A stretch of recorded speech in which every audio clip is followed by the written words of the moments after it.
Review ko muna. Ikaw naman. Sa mundo ng pelikula, may mga kwentong hindi lang basta takot ang dala, kundi mga multo ng nakaraan na bumabalik para guluhin ang kasalukuyan. Kamusta mga ka-review? Ako si Don Sinesuri. Ngayon tatalakayin natin ang pelikulang Espantajo, ang MMFF 2024 horror entry na pinagbibidahan ng prime superstar na si Judy Ann Santos.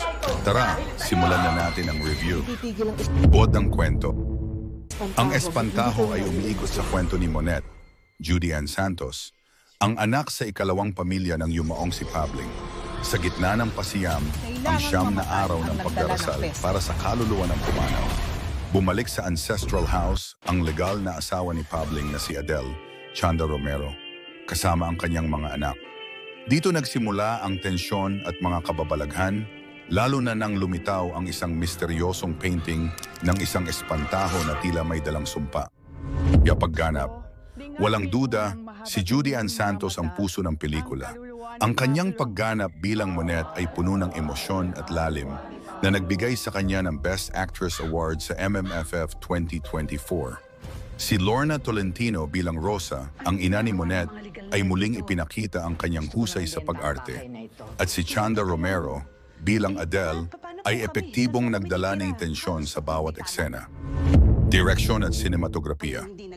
Sa direksyon ni Chito S. Eronio, kilala sa mga pelikulang Feng Shui at Sukob, muling naipakita ang kanyang galing sa paglikha ng atmospheric horror.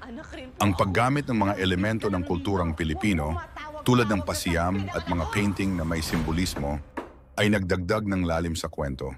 Bagamat may ilang CGI effects na hindi ganap na nakakatakot, ang kabuuang visual ng pelikula ay nakatulong sa pagbuo ng nakakakilabot na atmosfera. Musika at sound design. Ang musika at sound design ng Espantajo ay epektibong nagdagdag ng tensyon sa bawat eksena. Mula sa mga tahimik na sandali hanggang sa biglaang tunog na nagpapagulat, ang audio elements ng pelikula ay tumutulong sa pagbuo ng suspense. MG at tema at mensahe. Higit pa sa takot, ang Espantajo ay isang pagninilay sa mga isyung pampamilya, tulad ng infidelity, mana, at mga lihim na matagal nang itinago. Ang Espantajo or Scarecrow sa pelikula ay nagsisilbing simbolo ng mga multo ng nakaraan na patuloy na sumusunod sa kasalukuyan. Conclusion at rating.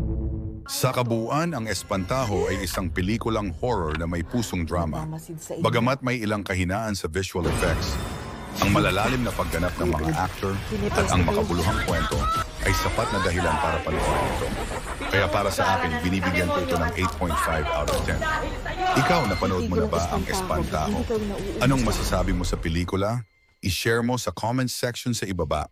At kung gusto mo pa ng mga review ng pelikulang Pilipino, huwag kalimutang mag-like, mag-subscribe, at i-click ang notification bell para updated ka sa mga susunod naming videos.